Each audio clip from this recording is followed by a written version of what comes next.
do Bronx, do be snatching necks and cashing checks. And that's 10 fights in a row. And the fact he was painted out to be some quitter is one of the biggest false narratives in MMA history, in my opinion. Bit extreme, but anyway, before we jump into the video, you know what to do. Hit the like, subscribe, and the little bell icon to stay up to date with the content.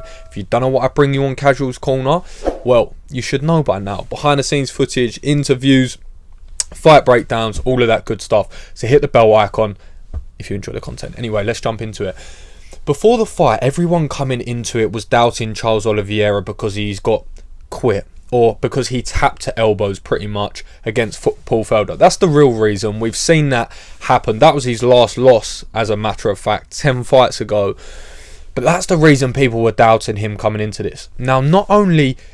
This is why it's crazy to me, because MMA always has an agenda. Always. Even people that say they don't, they always have a slight agenda. And they don't realise it sometimes. And the reason people are picking Dustin Poirier is obviously because what we've seen him go through, the trials and the tribulations, the losses, the Khabib loss. People call him the true champ, the 2 wins over McGregor. But whilst all that's going on and we're heralding Dustin Poirier as one of the best, Oliveira's doing the dirty work behind the scenes. And the reason why it makes me laugh is we're such a sport of what have you done for me recently. We have such a recency bias in this sport. But everyone's still calling Charlie Olives a quitter. It didn't make sense to me. Not only had he won 9 fights since then, he'd gone on to show that against Michael Chandler, in a title fight, he could basically get knocked out by one of the hardest hitters in the division, come back and knock him out with his left hand. It confused me. It confused me why people were overlooking him, but we saw how it played out. I think at the end of the day, he just had too many skills for Dustin Poirier. And it's upsetting to obviously see him come short, but we had to see someone lose. And I said coming into the fight week, Charles Oliveira just did not look like a man who could be beaten that day. The whole time. He's got that crest smile, bright white teeth, that Hollywood grin. He dresses dapper, he looks smart, he looks cool these days, and he just has this stern look on his face 24/7, like, I've finally realised who I am. And he's a boss. He rolls around in his Gucci tracksuits. He is a boss, and he realises that Charles Oliveira of old just hadn't realised his full potential.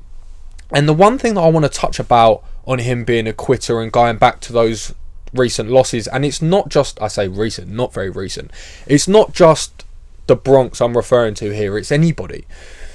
You have to remember that Charles Oliveira is not a 12-1 resume guy. He's not a 8-0. He's had a lot of fights. That was his 40th professional mixed martial arts fight. 40th. He's been doing this a very, very long time. And he's 32-8. And you have to remember that with any fighters, not just him, coming into it, there's so much nuance that we don't see. And what I mean by that is, it's almost commendable sometimes fighters that maybe tap or give in the towel, because MMA is a vicious sport. A vicious sport. It's easy to sit here and say, oh, don't give up, just wade through those elbows and come back and you can win this round. It's very easy for us to sit on our ivory tower over here, but it's very different when you're in the cage. And the difference between second round and a third round, if you're taking elbows and ground and pound, can not just be a big difference on the scorecard, it can be a big difference in your life. And it sounds quite extreme, but it is. And that's what people are doing. They're taking years off their life. Now, Calvin Kattar v Max Holloway is one of my favourite fights to watch, ever. One of my favourite fights to watch. But if you told me from a perspective of the family or friends of Calvin Kattar, he gives in the third round, I would be happy with that decision. I would be happy with that decision, because these people are fighting over decades of time. You look at Charles Oliveira, 32-8.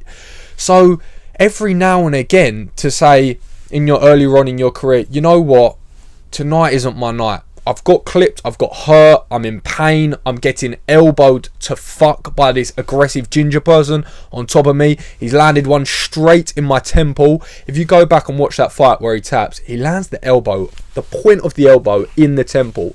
And Paul Felder's one of the most underrated ground and pound specialists, or elbow specialists, sorry, the UFC's ever seen. He loves an elbow. You listen to him on his commentary, all he ever talks about is the elbows. And he has a very good point about people not using them enough on the break. But coming back to my point, Mike Bisping talks about it often as someone who, never say never, quitters never win, but he refers to a lot of times being able to hold your hands up, say, tonight isn't my night, I'll come back and I'll rebuild. There's a lot to be said for that. And if we actually look at his track record, the last time he done that was the last time he lost, and he's gone on 10 fights since then. So I think this is a lesson. I think this is a lesson for us. We have to be a bit more mindful of what we're saying, and we have to be a bit more mindful with the sport at hand and the nuances involved in it. Now, just because you don't see a lot of people tap, I mean, that goes to show how tough people really are, and the fact people are fighting through these things in the UFC, and we shouldn't be saying maybe that's the reason someone isn't going to go and win the fight, because I know people's argument is always you can't teach that, you can't teach that, and I get that, and there are people that just never quit, but who's to say they wouldn't have gone on to have even more professional careers, even better careers than they already did if they were to do that? Because at the end of the day, it's a game that they're playing a game, basically, Street Fighter in a cage, and your life is on the line, and your life is on the consequences. And sometimes maybe a rage quit, maybe that would be the better option. But who am I to say? Who am I to argue? I'm not getting in there and putting my life on the line, so I can't tell them what to do with it. But it's an interesting fall. Anyway, what's next for the Bronx? I'll keep this one short. Justin Gaethje. Justin Gaethje is the next opponent for Charles Oliveira. Big Charlie Olives. Does that go any differently? I don't think so. I honestly think Charles Oliveira could submit Justin Gaethje even earlier than Dustin Poirier. And I know that sounds crazy, but we've seen before that Gaethje's got a deficit in the grappling jiu-jitsu side of things, anti-submission side of things. Does it play out any differently to what we saw with Khabib? I don't think so. I think if there's any difference, Oliveira will get some more ground and pound off on Justin Gaethje than Khabib did. But that's my very, very hot take.